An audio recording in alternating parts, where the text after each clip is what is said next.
Sebenarnya gini, tadi saya sampaikan juga masalah swasembada pangan.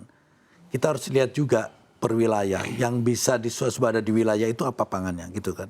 Karena tidak bisa disamaratakan. Baik daerah Jawa dengan Sumatera, dengan Sulawesi, beda-beda juga gitulah.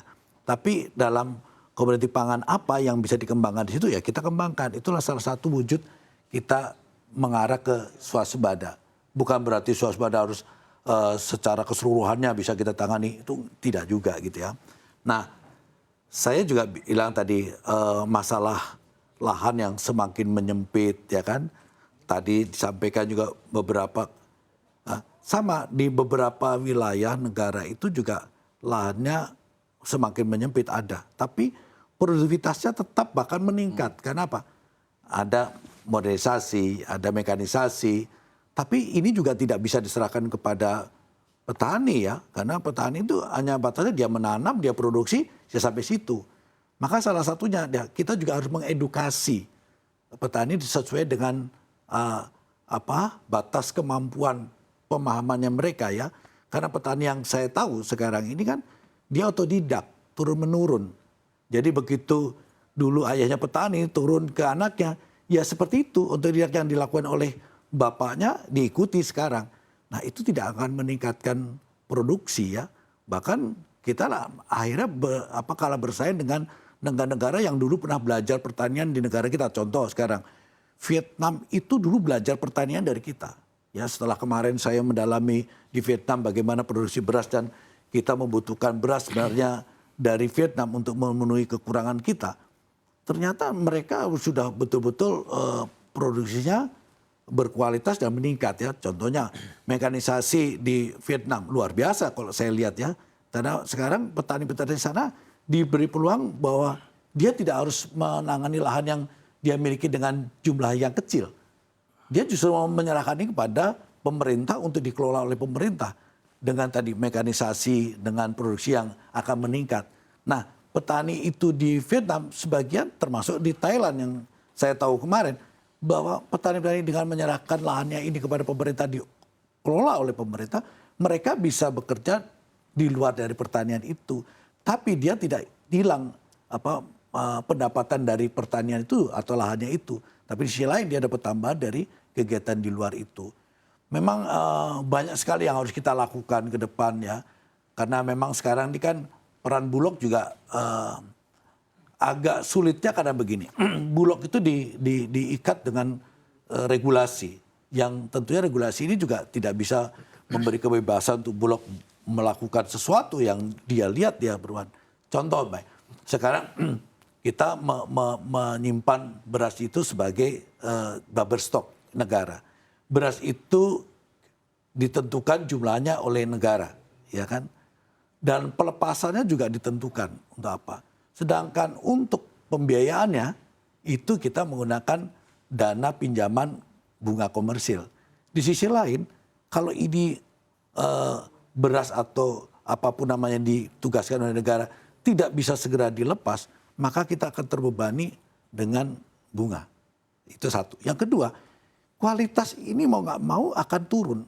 Kalau kita pertahankan dengan kualitas, tentunya kita harus merawat, ya kan, mempertahankan ini dengan macam-macam ya caranya. Itu akan menghasilkan kos yang tinggi. Nah di sisi lain kalau itu harganya tinggi, bunga tambah tinggi, ini juga tidak efisien ya. Artinya akan membebani Bulog itu sendiri. Nah memang saya kira kita perlu juga ke depan dengan segala aspek dari pertanian, dari produksi, dari hulu ke hilirnya, dari neraca pangannya seperti apa ya kan. Nah itu juga harus kita benahi semua kalau menurut saya ya. Jadi artinya bagaimana negara ini bisa menguasai dan menjamin ya ketahanan pangan untuk masyarakatnya. Jadi masyarakat jangan dihantui nanti kalau ini kurang bagaimana ya, kalau ini terus bagaimana. Nanti ada juga naik turunnya kebutuhan yang akhirnya masyarakat hanya mereka-mereka sendiri. Nah data itu penting kalau menurut saya ya. Data yang akurat. Artinya apa sih sebenarnya dari produksi dengan kebutuhannya, ya kan? Sekarang produksinya berapa, kebutuhannya berapa, kekurangannya berapa. Terus kita dapat dari mana? Artinya kalau tadi bicara di pangan juga jangan tergantung pada masalah beras saja. Karena dulu saudara-saudara kita di Papua, ya Indonesia Timur, itu banyak kan mereka biasa mengkonsumsi sagu. Tapi hari ini mereka dibiasakan untuk mengkonsumsi beras. Karena ukurannya pangan itu beras. Akhirnya produksi kita yang segitu untuk memenuhi keseluruhannya itu karena ukurannya beras jadi kurang gitu ya. Apalagi sekarang inflasi juga diukurnya salah satunya dari kebutuhan beras. Nah akhirnya kan kita akan dilema terus menghitungnya, waduh inflasi karena kebutuhan beras, harga naik beras gitu. Akhirnya kita terkunci dengan permasalahan itu. Jadi harusnya kita bicara pangan itu secara menyeluruh. Apa sih pangan itu yang tadi sampaikan juga, pangan itu terdiri macam-macam gitu kekuatan kita. Nah itu yang harus dikelola dengan baik ya menurut saya. Sekarang juga kan saya bilang Bulog sudah berubah tidak seperti dulu. Bulog sekarang menjadi perum. Di satu sisi ada penugasan, sisi lain kita harus mencari profit ya untuk memenuhi kebutuhan kita sendiri atau mengolah kebutuhan kita ya. Nah ini juga dilematis menurut saya kan, karena di satu sisi Bulog kalau dari dalam posisi komersil bisnisnya tidak seperti swasta gitu kan. Kita harus mengikuti aturan-aturan yang harus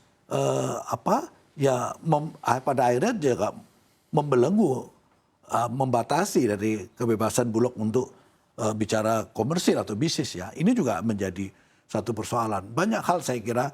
Jadi ini memang saya kira kita harus duduk bareng merumuskan bagaimana sih kita menangani pangan ke depan yang lebih baik. Banyak sekarang pemikiran-pemikiran tentang pangan ini. Tapi saya tetap berpendapat itu bahwa pangan itu utama. Number one lah. Ya walaupun dulu latar belakang saya dari kepolisian, setelah saya sekarang di Bulog, sudah 5 tahun sekarang diperpanjang untuk melanjutkan tugas saya. Ini bukan hal yang mudah menurut saya. Ya, tapi kan memang itu harus konsen karena pangan itu ternyata yang utama. Tadi sampaikan dalam pangan itu produksinya di mana sih? Itu di petani. Petani tadi di mana? Di desa. Betul Pak Presiden bilang kita harus membangun dari desa. Karena bagaimanapun desa itu yang sumber pangannya dari desa. Kekuatan kita harus kita bangun dari desa. Nah inilah kenapa Pak Jokowi membangun bendungan-bendungan, memperbaiki irigasi dengan harapan pertanian itu nanti meningkat, produksi pangan kita meningkat. Jadi seperti itu sebenarnya ya, yang harus kita lakukan ke depan.